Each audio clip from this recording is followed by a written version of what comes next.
Today, I'd like to share with you a story of an Italian hippie, a small farmer from the heart of Kentucky, and a slow food revolution, a revolution that each one of you is taking part in. But before we get into any of that, I'm going to ask each one of you to trust me for a moment. Close your eyes, lean your heads back, and try to conjure up your first childhood memory of food. Now that's going to be something completely different for each one of you. But for me, that first memory is my first day of kindergarten, where upon arriving home, I was hit like a brick wall with this wonderful smell. And as I usually did when I smelled such wonderful things wafting out of my home kitchen, I immediately sprinted in and said, "Mom, what are you making?" And I watched her as she pulled this lumpy, misshapen loaf out of the oven and said, "Harry, this is bread." I go, "Bread, Mom, there is no way that is bread. That does not look a bit like the peanut butter and jelly Uncrustables you usually pack in my lunch. You are lying." She goes, "No, Harry, I promise it's bread. I made it myself. Just try a bite." And when I did, I was in heaven. The textures, the flavors, the smell, those have stuck with me until today. Now fast forward to modern day Harry, walking through the halls of Babbitt, when all of a sudden I again was hit with a wonderful smell. And it's not the smell you usually associate with Babbitt, but the very same smell from my mom's homemade bread all those years before.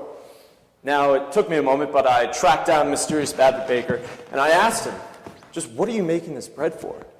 And he informed me that he was baking that bread for that night's dinner with the local Hamilton chapter of the Slow Food Society. Slow food, that struck a bell.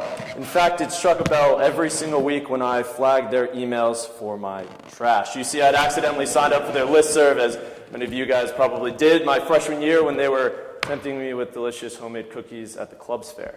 So a little bit tinged with guilt and a little bit with nostalgia for my mom's bread, I decided to dive a little deeper. And what I found wasn't just a local chapter or something in central New York, but an international movement of over 100,000 members in over 150 countries that had fundamentally changed the way we as Americans look at and consume food.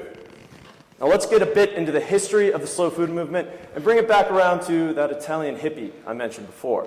You see, his name is Carlos Petrini. In the late 1980s, he was quite literally fed up with the Americanization of his native Italy's local cuisine. He saw big brands like McDonald's and KFC, brands we love in America, wiping out the mom and pop restaurants that he had so grown to love growing up in Italy.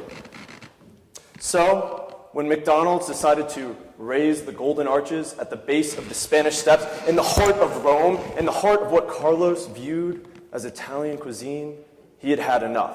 He gathered his friends up, and together they marched against that McDonald's. And not only that, they whipped up some fresh homemade penne pasta to serve to all of the onlookers. A couple of months later, Carlos and his friends founded the slow food movement, and they founded it on three core principles.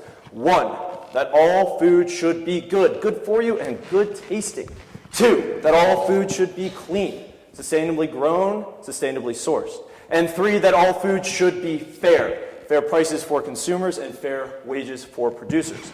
And although this movement was founded in direct opposition to what they viewed as American food culture at the time, fast food versus slow food, when they came to America in the late 1990s, they encountered an unexpected ally. And his name was Wendell Berry. Now, Wendell Berry is that farmer from Kentucky I mentioned before. But not only that, he's a novelist, a poet, and an essayist. He's not very well known in academia. You probably haven't heard of him in too many of your Hamilton classes. But in the slow food movement, he is quite literally a superstar. And his name rang a bell. Again, something about emails I had flagged for the trash. So I dug through my inbox, and what I found was a series of emails from my grandpa describing this man. And as it turns out, Wendell Berry wasn't just from some small hinky-dink town in Kentucky. He was from the same hinky-dink town and rural farming community that my grandpa was from. My grandpa and him knew each other growing up. They had farmed together on occasion and often corresponded on the state of American agriculture. And the portrait of a man that my grandpa painted for me wasn't one like Carlos Petrini. Wendell Berry's not a slow foodie who is raging against fast food, but a slow farmer raging against what feeds fast food.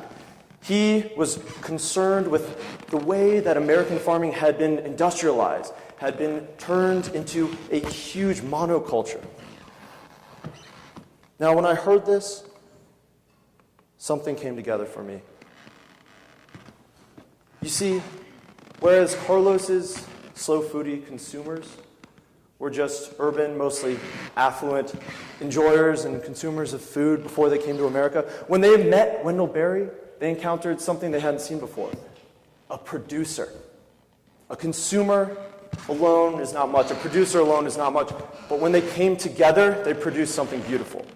This is captured in a quote by Wendell Berry that the slow foodies love. Wendell Berry says that eating is an agricultural act, but the slow foodies take it a step further. They say if eating is an agricultural act, it must follow that farming is a gastronomical one.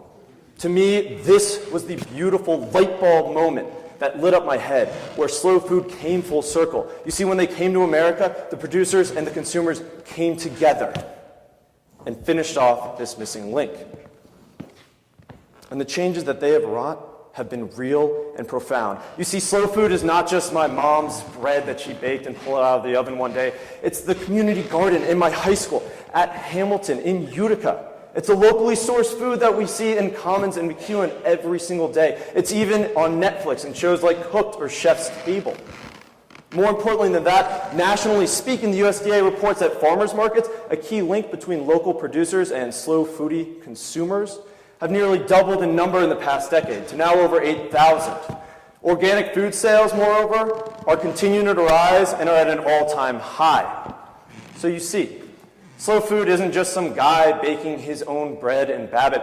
It is an international movement that has fundamentally changed the way we look at and consume our food. So the next time you sit down, maybe you'll slow down before your next bite and think. Because every time we eat, we cook, or we grow food, we too are participating in the slow food revolution. Thank you.